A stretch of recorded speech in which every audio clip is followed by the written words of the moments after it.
번 더 인사하시죠. 조금 며칠 지났지만 새해 복 많이 받으십시오라고 인사하시죠. 여러분, 사람을 감동시키는 세 가지 액체가 있대요. 뭔 것 같아요? 세 가지 액체. 제가 몇 가지 물어보는데 다 맞추는 분들에게는 제가 한번 뭐를 사드리겠습니다. 세 가지 액체. 땀, 네? 콧물 아니고 눈물, 그리고 피. 인생에서 세 가지 후회가 있대요. 뭐뭐 할 걸, 참을 걸, 즐길 걸, 베풀 걸. 살면서 한번 놓치면 다시 돌아오지 않는 세 가지. 이거는 잘 아시죠? 시간, 또 뭐 있죠? 한번 뱉은 말, 그리고 기회. 그리고 인생에서 가장 소중한 금 세 가지. 여러분도 다 가지고 있죠? 뭡니까? 지금. 야, 우리 교회는 너무 경건한 것 같아요. 대부분 물으면 한금이 먼저 놓아야 되는데 한금은 내가 가질 수는 없으니까. 맞죠? 한금, 소금, 지금. 이 한금, 소금, 지금이 너무 멋지다고 생각하는 남편이 아내에게 평소에 보내지 않는 문자를 보냈습니다. 여보, 세상에 살아가는데 꼭 필요한 세 가지가 금 있는데 뭐라고 생각하세요? 라고 문자를 보냈대요. 아내가 신속하게 5초 만에 답장이 왔습니다. 뭐라고 왔을 것 같아요? 현금, 지금, 입금. 남편이 당황을 했죠. 그러나 차분하게 마음을 가라앉히고 다시 답장을 보냈습니다. 방금, 쬐끔, 입금. 여러분, 2020년도 여러분에게 가장 소중한 것은 무엇인가요? 소중한 건 무엇이죠? 하나님의 은혜가 1번이기를 바랍니다. 왜냐하면 하나님은 우리에게 날마다 지금을 선물해 주시기 때문입니다. 하나님의 은혜를 무엇보다 소중히 여기셔서 2020년 지금 첫 주일부터 마지막 주일까지 형통의 길을 걸어가시기를 축원드립니다. 오늘 우리가 읽은 출애굽기 2장에서는요, 출애굽 구원의 여정에 가장 중요한 인물인 모세의 탄생이 기록되어 있습니다. 2장 1절과 2절에 보시면 이 탄생을 이렇게 기록하는데요. 레위 가족 중 한 사람이 가서 레위 여자에게 장가들어 그 여자가 임신하여 아들을 낳으니 그가 잘생긴 것을 보고 석 달 동안 그를 숨겼으나 한 사내아이가 태어납니다. 부모님은 레위인이라고 기록되어 있죠. 그러나 1절과 2절에서는 이 부모의 이름은 기록되어 있지 않습니다. 6장 20절에 출애굽기 6장 20절을 보면 그 아버지와 어머니의 이름이 기록되어 있는데요. 아버지의 이름은 아므람이고 어머니의 이름은 요게벳이라고 기록되어 있습니다. 그런데 이 모세가 태어난 당시 시대적 상황은요, 그렇게 좋은 상황은 아니었습니다. 출애굽기 1장 22절을 보면 그 나라를 다스리고 있는 바로가 백성들에게 명하여 이르되 아들이 태어나거든 너희는 그를 나일강에 던지고 딸이거든 살려두라 하였더라. 사실 여기에 빠져 있는 게 있죠. 이 애굽의 모든 아들이 태어나면 던지는 게 아니고 이스라엘, 애굽이 노예로 속국으로 삼고 있는 이스라엘의 아들이 태어나면 다 나일강에 던지라고 바로는 명령을 내린 상태입니다. 이런 바로의 명령 속에서 모세가 태어납니다. 그런데 바로는 왜 이런 명령을 내렸을까요? 출애굽기 1장 7절에 그 이유가 있는데요. 이스라엘 자손은 생육하고 불어나 번성하고 매우 강하여 온 땅에 가득하게 되었더라. 자신들이 노예로 삼고 있는 이스라엘에 특별히 군사력으로 판단되는 이 남자 아이들의 숫자가 점점 늘어나는 겁니다. 그러다 보니까 바로가 위협을 느낀 거죠. 반란이 일어날 수도 있겠구나. 그런 생각에 남자아이가 태어나면 다 강에 던져서 죽여버리라고 명령을 내리죠.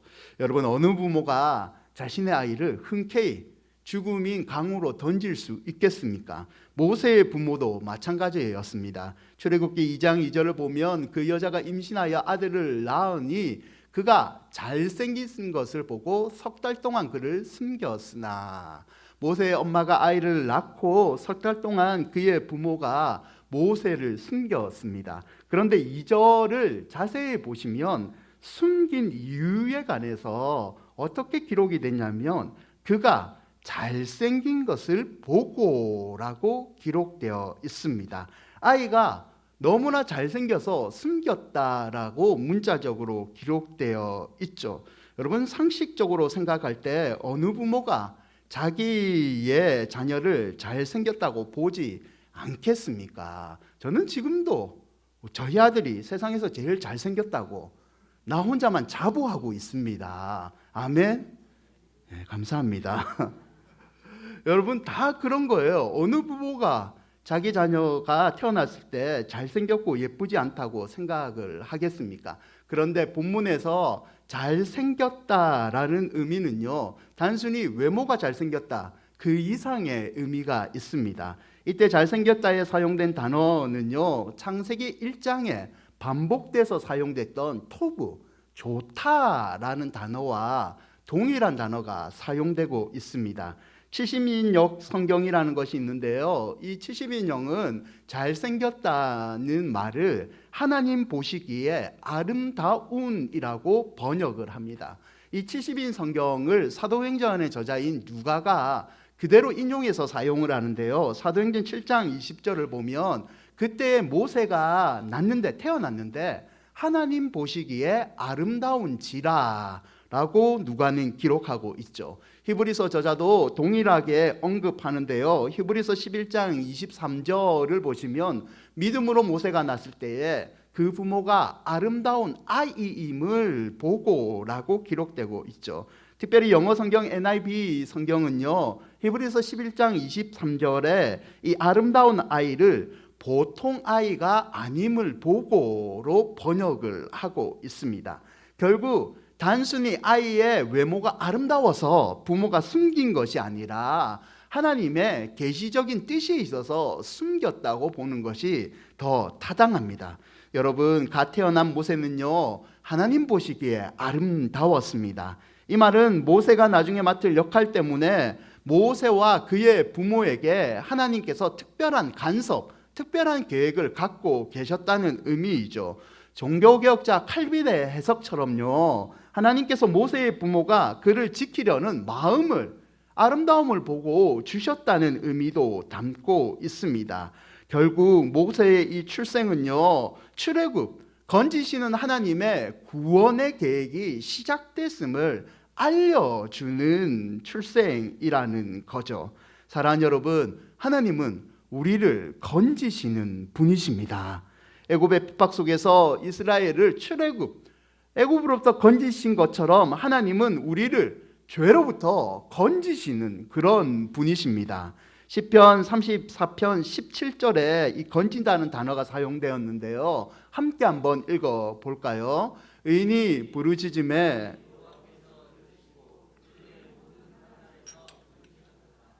이때 17절에 사용된 건지다는 동사는요, 낚아채다 라는 히브리어의 원어에서 나온 말입니다. 하나님께서 우리를 건지시는데 하나님은 고난 가운데서 우리를 낚아채서 건져주시는 분입니다.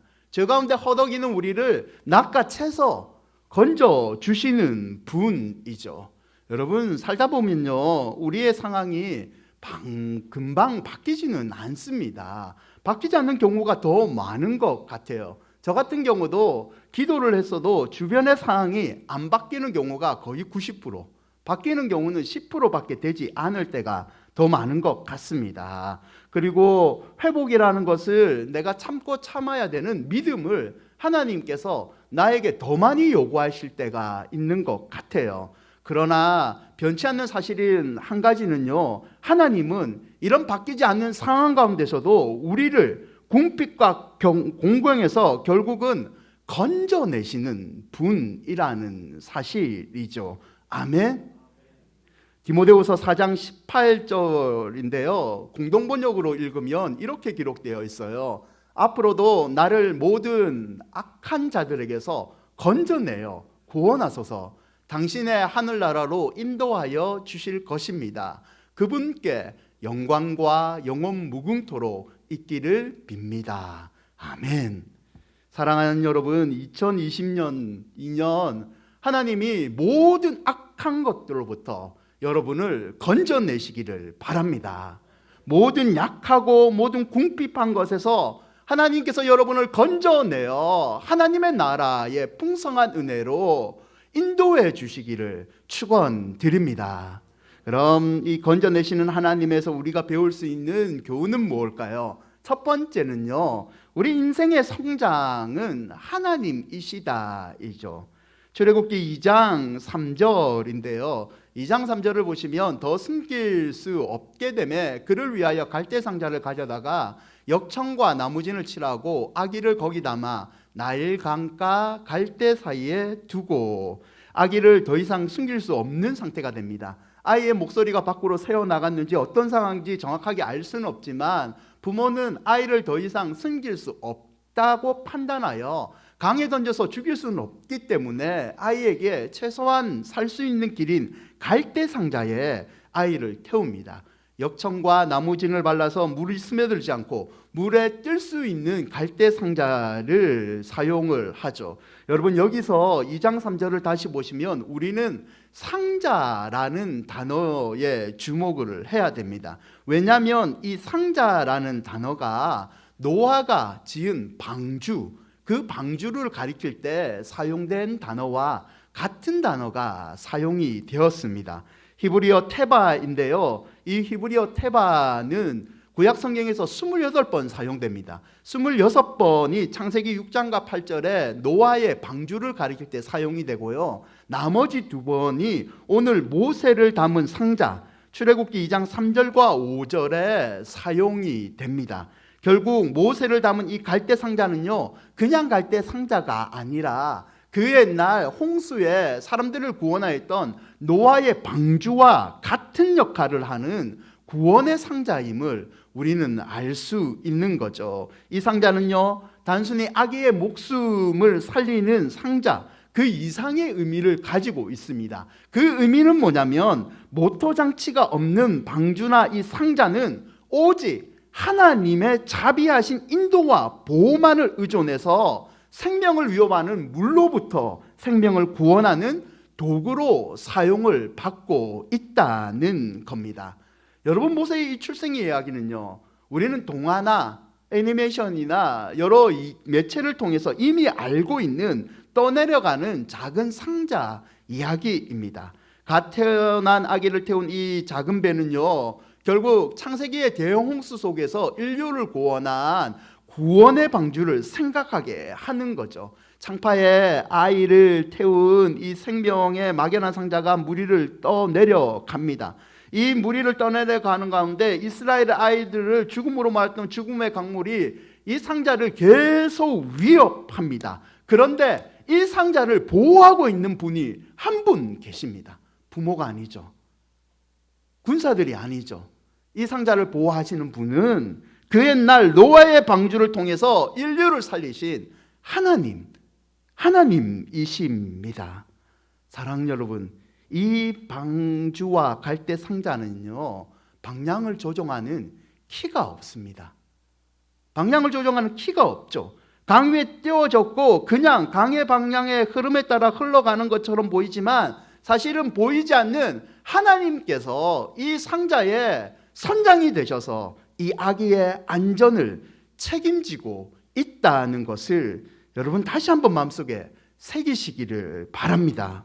여러분, 우리의 인생을 결정하시고 우리의 삶의 방향을 결정하시는 분은 강물에 떠다니는 상자를 안전한 곳으로 인도하시는 그 하나님이 우리의 인생의 방향과 우리의 인생의 모든 물결들을 막아주시고 인도하시는 분이라는 것을 믿음으로 다시 한번 새기시기를 바랍니다.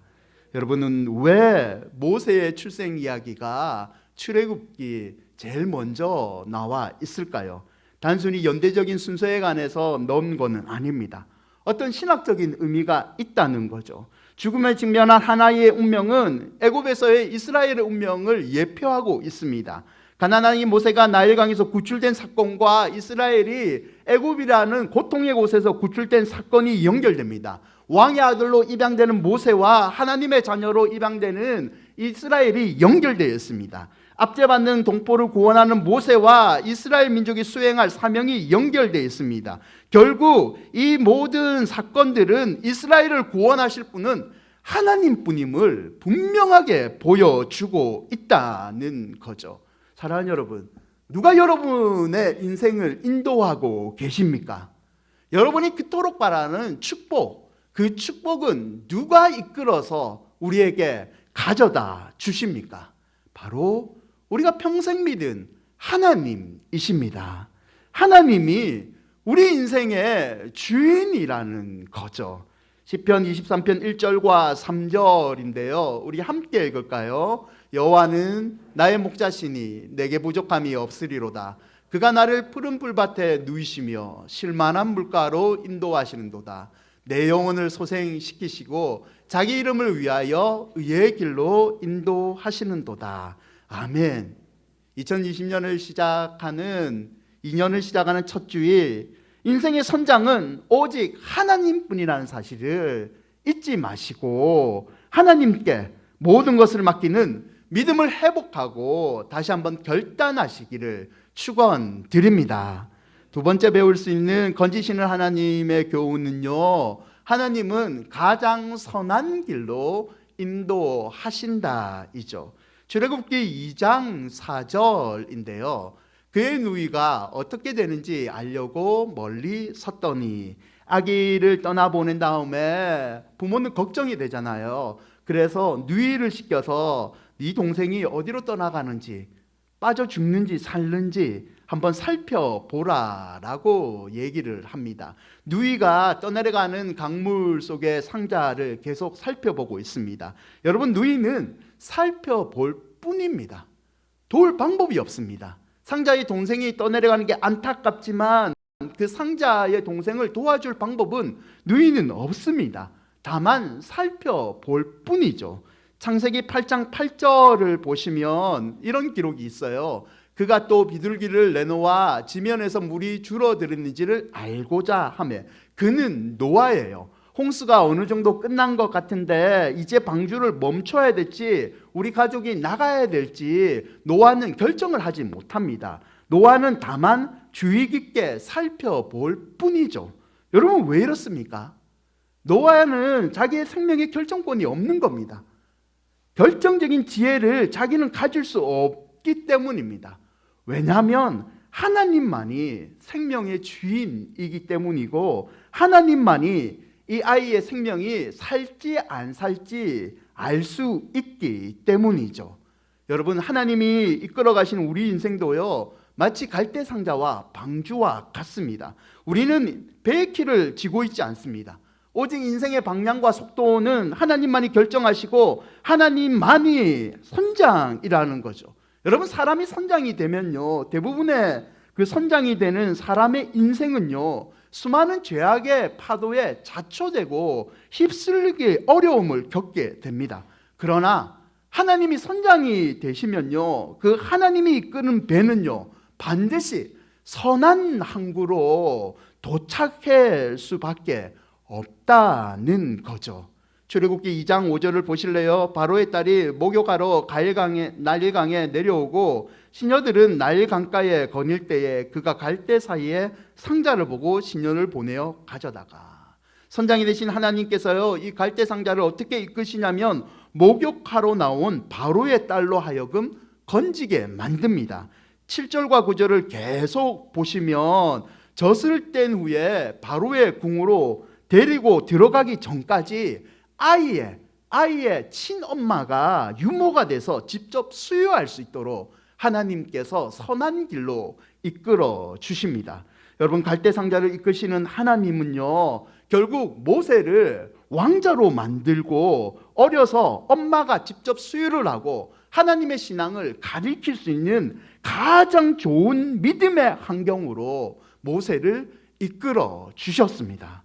동일하게 이 갈대 상자를 이끄는 하나님은 저와 여러분의 인생도 결국에는 가장 선한 길로 이끌어 주실 줄 믿습니다. 시편 34편 4절과 6절인데요. 우리 함께 한번 읽어볼까요? 내가 여호와께 간구하매 내게 응답하시고 내 모든 두려움에서 나를 건지셨도다. 그들이 주를 앙망하고 광채를 내었으니 그들의 얼굴은 부끄럽지 아니하리로다. 이 공고한 자가 부르짖음에 여호와께서 들으시고 그의 모든 환난에서 구원하셨도다. 아멘. 여러분, 2020년이 어떻게 느껴지십니까? 두려우십니까? 의심이 먼저 내 마음 가운데 찾아오고 있습니까? 염려되십니까? 두려움에서 건지시고 환난에서 구원하시는 하나님을 다시 한번 믿으시기를 바랍니다. 하나님은 최악의 상황에서 최선의 방법으로 최고의 축복으로 저와 여러분을 인도해 주실 줄 믿습니다.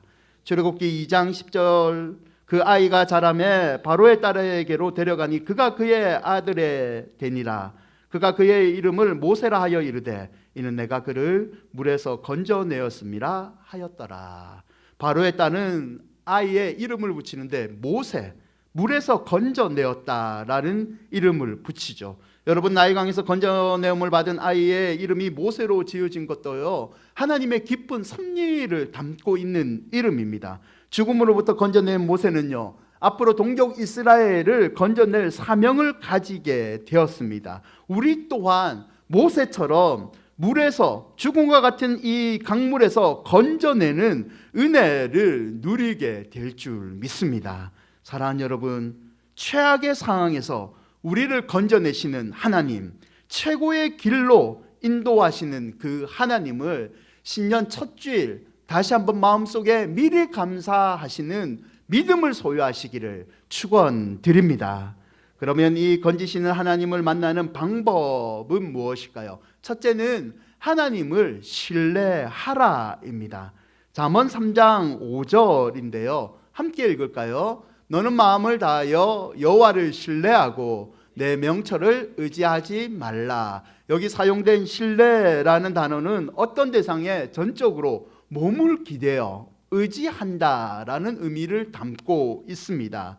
여러분, 하나님을 신뢰할 때는요, 내 몸, 모든 것을 다 맡겨서 신뢰를 해야 됩니다. 신뢰의 대상이신 하나님께서는요, 이것은 맡기고 이것은 맡기지 않는다, 이런 의미가 아니라 내 모든 것을 다 몸을 의지하여 기대듯이 맡기는 믿음이 필요합니다. 두 번째 방법은요, 자기 명철을 버리라 이죠. 3장 5절을 다시 보시면 너는 마음을 다하여 여호와를 신뢰하고 내 명철을 의지하지 말라 기록되어 있죠. 명철이라는 것은 여호와의 신앙이 배제된 인간적인 교육이나 훈련을 통한 지식을 의미하고 있습니다. 인간적인 꾀를 얘기하고 있죠. 여러분, 믿음을 가진다는 것은요, 하나님을 신뢰하는 것이고, 하나님을 신뢰한다는 것은 온전히 하나님만 신뢰하는 겁니다. 어쩔 때는 하나님 신뢰하고, 어쩔 때는 내 생각과 내 경험, 주변 사람들의 충고를 신뢰하는 그런 어중간한 신뢰는요, 여러분, 하나님이 싫어하십니다. 세 번째 방법은요, 범사의 그를 인정하라 이죠. 잠언 3장 6절인데요. 너는 범사의 그를 인정하라. 그리하면 내 길을 지도하시니라. 범사의 모든 영역에서 하나님을 인정하는 믿음이 먼저 있고, 그 믿음을 보시고 우리의 인생의 길을 지도하시는 축복을 하나님께서 내려주신다는 겁니다. 여러분, 믿음의 결단이 먼저입니다. 복 받으면 하나님 믿음 드릴게요, 이게 아니고, 믿음을 보여주면 하나님께서 복을 주시는 게 순서가 여러분 바뀌지 않기를 바랍니다. 말씀을 맺겠습니다. 이 모세의 이야기로 만든 찬양이 있어요. 요게벳의 노래라는 찬양인데요, 그 찬양의 가사 가운데 이런 가사가 있습니다. 너의 삶의 참 주인, 너의 참 부모이신 하나님 그 손에 너의 삶을 맡긴다. 너의 삶의 참 주인, 너를 이끄시는 주 하나님 그 손에 너의 삶을 드린다. 아멘. 사랑하는 여러분, 여러분의 자녀들이, 손주들이 잘 되기를 원하시잖아요. 그러면 참부모이신 하나님 손에 맡기시기를 바랍니다. 삶의 참 주인이시고 참 부모이신 하나님께 맡기면요, 하나님께서 시편 40편 1절과 2절과 같은 축복을 주시는데요. 내가 여호와를 기다리고 기다렸더니 귀를 기울이사 나의 부르짖음을 들으셨도다. 나를 기가 막힐 웅덩이와 수록에서 끌어올리시고 내 발을 반석 위에 두사 내 걸음을 견고하게 하셨도다. 참 부모이신 하나님께 맡기면 기가 막힌 웅덩이와 같은 인생의 고난에서 하나님께서 끄집어내셔서 반석의 견고한 축복을 내려주실 줄 믿습니다. 여러분, 때로는 하나님의 응답이 더디 올 때가 더 많은 것 같아요. 때로는 내가 겪지 않는 상황을 원치 않았는데 그 상황 속에 이게 떠밀려서 쓰러질 때가 더 많은 것 같습니다. 그러나 그때 한 가지만 기억하십시오. 건지시는 하나님은 결국 우리의 삶을 선한 길로 인도하신다. 건지시는 하나님은 결국 우리의 삶을 선한 길로 인도하신다. 이 한 가지 믿음만 갖고 있으면 하나님께서 우리에게 모세와 같은 구원의 은총을 베풀어 주실 줄 믿습니다. 욥기 23장 10절인데요. 우리 함께 읽을까요? 그러나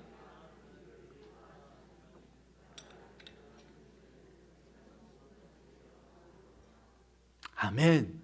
우리 앞뒤작으로 한번 축복을 하실까요? 하나님이 우리를 승군같이 만들어 주십니다. 자, 마스크 때문에 불편하지만 조금만 더 목소리를 높여서 축복할까요? 하나님이 우리를 승군같이 만들어 주십니다. 아멘.